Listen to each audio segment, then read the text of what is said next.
ባዶ ማሰሮ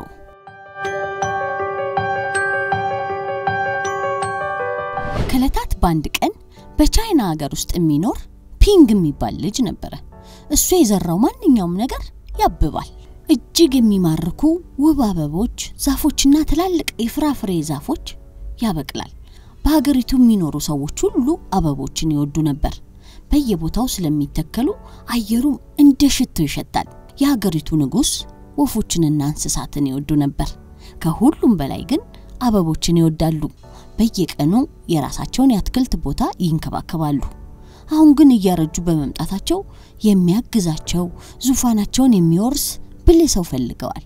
ይወለዷቸው ልጆች ስላልነበሯቸው በሀገሪቱ የሚኖር ብልህና ታማኝ ሰው መምረጥ እንዳለባቸው ቢያውቁም እንዴት መምረጥ እንደሚችሉ ግን አላወቁም ነበር ወደ አበባዎቻቸው ሄደው ሲያስቡ ግን አንድ ሐሳብ መጣላቸው ለምን አበባዎቹ አይመርጡም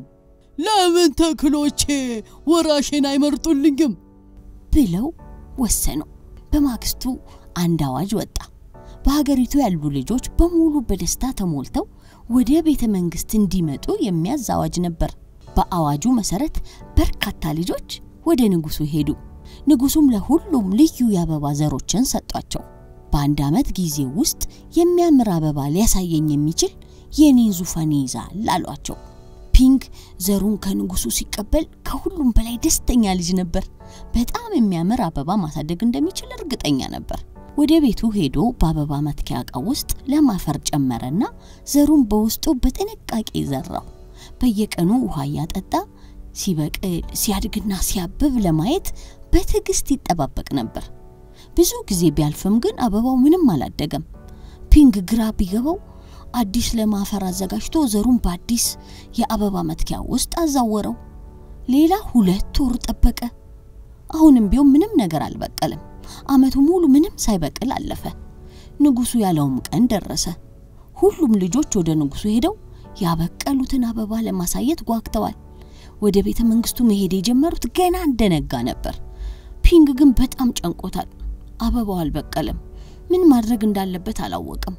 ንጉሱ ምን ሊለው እንደሚችል ያሰበ ጨነቀው ሌሎች ልጆች እንዴት እንደሚስቁበትም ያሰበ በጣም አዘነ ጓደኛው ትልቅ የሚያምር አበባ ይዞ መጣ ፒንግ የታለ አበባ አለው ፒንግ ባፈር የተሞላውን የአበባ ማስቀመጫ አሳየው ጓደኛው በጣም ሳቀበት አሾፈበት ይህንን አፈር ብቻ የተሞላ አበባ ማስቀመጫ ይዘ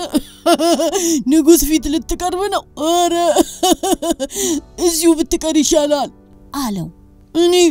ብዙ የሚያምሩ አበባዎች ተክዬ ማብቀሌን ታውቃለህ አይደል አሁን ግን አልቻልኩም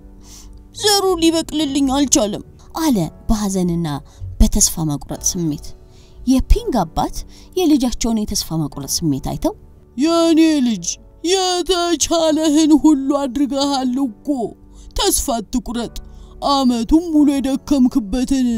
ይህንን ዘር ይዘህ ወደ ንጉሱ ሂድ አሉና አበረታቱት ፒንግ ባፈር የተሞላውን ያልበቀለ ዘር ይዞ ወደ ቤተ መንግስት ሄደ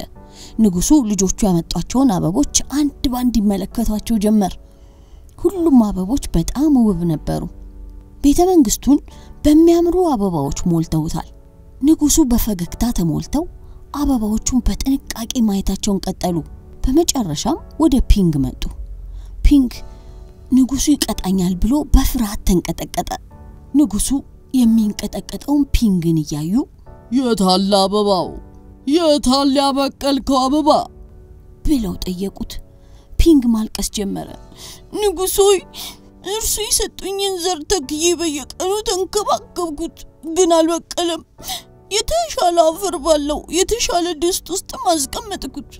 ነገር ግን ምንም አልበቀለም አመቱን ሙሉ እንከባከበው ነበር ሆኖም ምንም ነገር አላደገም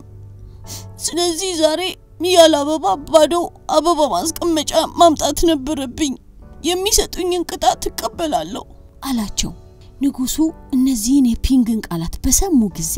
ቀስ በቀስ ፈገግታ በፊታቸው ላይ ታየ እጃቸውን ትከሻው ላይ አድርገው ድምጻቸውን ከፍ በማድረግ አገኘሁት ንጉሰ ነገስት መሆን የሚገባውን አንድ ሰው አግኝቻለሁ ለሁላችሁም የሰጠኋችሁ የማይበቅል የተቀቀለ ዘር ነው ቢተከልም የማይበቅል ነው ከዚህ ልጅ በስተቀር ሁላችሁም ዋሽታችኋል ያልሰጠኋችሁን ዘር ነው ያመጣችሁት አሏቸው ወደ ፒንግ በመዞር አንተ እውነተኛ ነህ ለዚህ ሀገር እንዳንተ አይነት ያለ ታማኝና እውነተኛ ሰው ያስፈልጋታል ከዚህ በኋላ በእኔ ተመረጥክ ንግስናዬን የምትረከበኝ ሰው አንተ ነህ አሉና አቀፉት እውነተኛነት ያሸልማል ታማኝ መሆን ለትልቅ ማዕረግ ያበቃል ባዶ ማሰሮ